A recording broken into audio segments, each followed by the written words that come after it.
Hey les bambins, j'espère que vous allez bien, en tout cas moi ça va nickel. On se retrouve aujourd'hui pour les qualifications pour la Champions League avec 8 matchs qui se dérouleront entre le 1er et le 2 août, avec le Panathinaikos contre Dnipro, le match qui intéresse l'Olympique de Marseille, car ce sera le futur adversaire au 3e tour de qualification. L'Olympia contre Ludogorets, l'Astana contre le Dynamo de Zagreb, Karabag contre Rako, Chisinau, donc le club moldave, Maccabi Haïfa contre le Sheriff Tiraspol, Genk contre le Servette de Genève, Copenhague contre Breidablik et Galatasaray contre Zalgiris. Voilà, n'hésitez pas à venir nous rejoindre sur le site VIP, les réseaux sociaux, tout à l'écran et en description. Surtout, n'oubliez pas le petit commentaire qui va bien, le pronostic également, ça fait toujours plaisir, le petit pouce pour faire remonter la vidéo le plus haut possible et pour les algorithmes. Et surtout, abonnez-vous, on est au-delà des 13 900, on se rapproche tranquillement des 14 000, c'est monumental. Et on attaque avec un match qui se déroulera le 1er août, Panathinaikos contre Dnipro, donc le futur adversaire de l'Olympique de Marseille. Les Grecs ont pris l'avantage sur les Ukrainiens au match aller, une victoire 3-1 sur terrain neutre, car Dnipro ne joue plus à domicile à cause du conflit russo-ukrainien. On peut le comprendre, mais les Grecs en ont profité, une victoire donc assez large, qui devrait leur laisser 2 buts d'avance donc au match aller.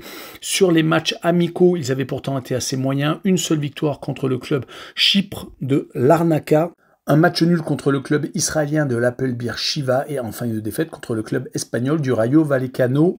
En tout cas, sur la rencontre, ils ont mené assez rapidement au score dès la 10e minute de jeu et ont porté l'estocade en fin de rencontre. Ils ont tout de même concédé un but, laissant encore de l'espoir, s'il y en a un, aux Ukrainiens, qui ont fait beaucoup de matchs amicaux, mais contre des équipes de moindre facture, surtout des équipes ukrainiennes. 3 victoires et un match nul.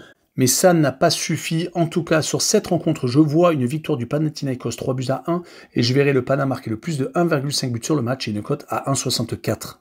Et on poursuit toujours le 1er août avec une équipe slovène, l'Olympia, qui joue contre Ludogorets, une équipe bulgare au match aller. Les deux équipes ne se sont pas partagées. Les deux formations ont également repris leur championnat. 2 rencontres déjà disputées, 3 points, donc une victoire et une défaite. C'est assez moyen. Et que ce soit l'Olympia ou Ludogorets, elles sont restées maîtres chez elles et ont par contre essuyé une défaite à l'extérieur. Mon pronostic pour cette rencontre sera une victoire de l'Olympia 2-1 et je verrai la double chance 1N avec une cote à 1,65. Et on enchaîne avec le 2 août et la première rencontre. Astana, le club du Kazakhstan contre le Dynamo de Zagreb, le club de Croatie. Il y a eu un net avantage au match aller, 4-0 pour le Dynamo de Zagreb, donc ça va être très compliqué pour Astana de se qualifier. Astana est actuellement avec 18 journées second de son championnat à 3 points de retard sur le premier, mais avec un match en plus. Du côté du Dynamo de Zagreb, 2 matchs, 3 points, donc une victoire et une défaite.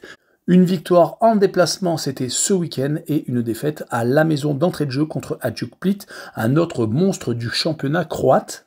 Revenons au club du Kazakhstan qui a des résultats assez moyens ces derniers temps. Une seule victoire sur les 5 derniers matchs, toutes compétitions confondues. C'était au tour précédent contre le Dynamo de Tbilissi. 2 partages de points et 2 défaites. Il reste d'ailleurs sur 2 revers sans avoir marqué de but. Mon pronostic sera une victoire du Dynamo Zagreb 2-1 à Astana et je verrai le draw, no bet et le pari remboursé si match nul avec une cote à 1,41.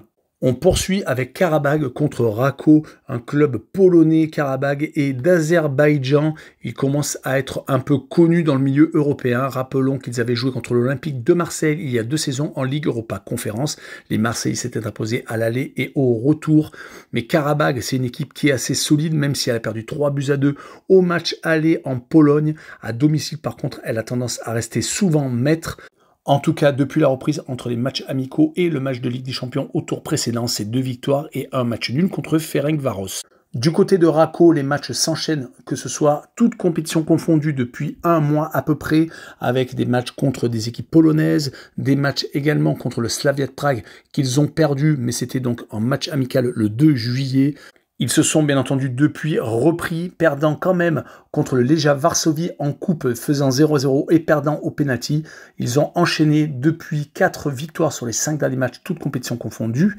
Et ils ont dû passer par un tour préliminaire juste avant donc cette rencontre contre Karabag, contre Flora. Ils ont gagné à l'aller et au retour sans prendre de but.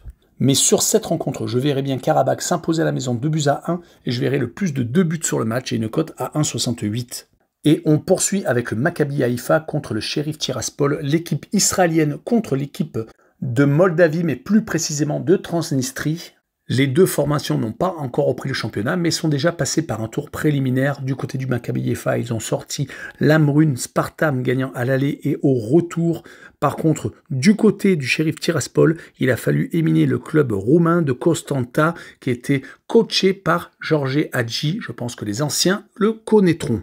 Lors de la rencontre aller, Sheriff Tiraspol s'est imposé à la maison gagnant 1-0, mais quand ils reçoivent, les Moldaves ont tendance à être très solides.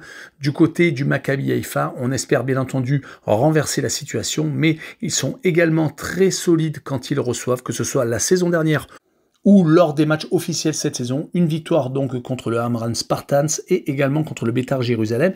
C'était en coupe le week-end dernier. Pour mon pronostic, je verrai une victoire du Maccabi Haïfa 1-0 et pourquoi pas une prolongation. Et je verrai le moins de 2,5 buts sur le match, une cote à 1,78. On enchaîne avec Genk contre le Servette de Genève, le club belge contre le club suisse. Excusez-moi pour une des vidéos que j'ai faites la semaine dernière avec Genk et Gent. C'est deux équipes totalement différentes, surtout quand on met le site en anglais. Si on le met en français, c'est bien Genk et la Gantoise. J'ai dû inverser certains résultats, même si au final, j'ai trouvé le score exact. Un but partout entre la formation helvétique et la formation belge. Mais je ne renouvellerai plus cette erreur. En tout cas, Genk reste sur une victoire ce week-end pour la reprise du championnat 4-0 en déplacement, qui fait suite à ce partage de points à Genève. Il reste sur des matchs assez intéressants, reste même sur 4 matchs sans défaite, un match nul contre le Sporting de Lisbonne et également contre Burnley, le club anglais, en match amicaux. Donc c'est une équipe qui est assez solide. Du côté du Servette, c'est pas si mal que ça également, avec un match nul ce week-end à la maison contre le FC Zurich, mais ils perdaient 2-0. Ils ont également remonté le handicap donc contre Genk où ils étaient menés au score. Ils avaient entamé leur championnat, car ils sont déjà à 2 journées, par une victoire aux Grasshoppers de Zurich, 3-1. Rappelons que dans leur effectif, ils ont plusieurs Français, Rodelin et Crivelli en tête. N'oublions pas Clichy qui vient de quitter le club. Mon pronostic sera un match nul, un but partout entre les deux formations et je verrai le Servette marquer le plus de 0,5 buts à l'extérieur et une cote à 1,50. On passe à l'avant-dernière rencontre, Copenhague contre Breidablik, le club danois contre le club islandais. Une grosse option a été prise au match aller avec la victoire de Copenhague hors de ses bases. Ils viennent en plus de reprendre le championnat qu'ils ont commencé parfaitement avec 2 matchs de 2 victoires. Du côté de Breidablik, ils sont 3e dans leur championnat avec 17 journées. Ils ont par contre déjà 7 points de retard sur le premier Vikingur Reykjavik. Donc ils vont essayer de rattraper le retard, mais ça va vraiment être compliqué, surtout qu'ils restent sur un match nul en championnat à la maison. Ils ont sur les 5 dernières rencontres gagné à 3 reprises, mais c'était depuis début juillet, et là ils restent sur 2 matchs sans victoire, donc contre Copenhague et contre une autre équipe islandaise. Du côté de Copenhague, par contre, 5 matchs, 5 victoires, toutes compétitions confondues. On vient donc de gagner une fois de plus en déplacement. C'est la 4e victoire consécutive à l'extérieur. Et comme à domicile, cela fait 4 matchs qu'ils n'ont pas perdu, moi je vois bien sur cette rencontre Copenhague se réimposer 2-0 et je verrai les deux équipes ne pas marquer et une cote à 1,71. Et on finira par Galatasaray contre Zalgiris, le club turc contre le club de Lituanie. Galatasaray s'est fait accrocher au match aller, prenant un but dans les arrêts de jeu. Ils menaient pourtant 2-1. C'est une grosse contre-performance car ils sont toujours pour moi en ballottage légèrement favorable, mais tout de même en difficulté, car Zalgiris a quand même réussi à leur mettre 2 réalisations. Si on prend les matchs amicaux, Galatasaray a été assez moyen, toutes compétitions confondues. Ils en sont à une seule victoire. C'était contre un club de Croatie. Ils avaient perdu contre Hull City, un club de Championship, avaient fait match nul contre l'Austria de Vienne et avaient perdu contre Sturm Graz, un autre club autrichien. Donc il va falloir que le public mette la pression et je pense que c'est ce qu'ils vont faire du côté des Zalgiris. Ils n'ont pas perdu depuis 5 rencontres, ont gagné à 3 reprises, 2 fois en championnat et 1 fois donc en Champions League Au tour qualificatif précédent contre Struga, ils avaient fait match nul au match aller à la maison. Et bien entendu, ils ont fait un deuxième match nul contre le club turc au match aller. Moi, sur cette rencontre, je vois quand même Galatasaray s'imposer 3-1 et je verrai le plus de 3 buts sur le match, une cote à 1,61. Voilà, on en a fini avec cette vidéo. N'hésitez pas à venir nous rejoindre. Ciao les bang bang!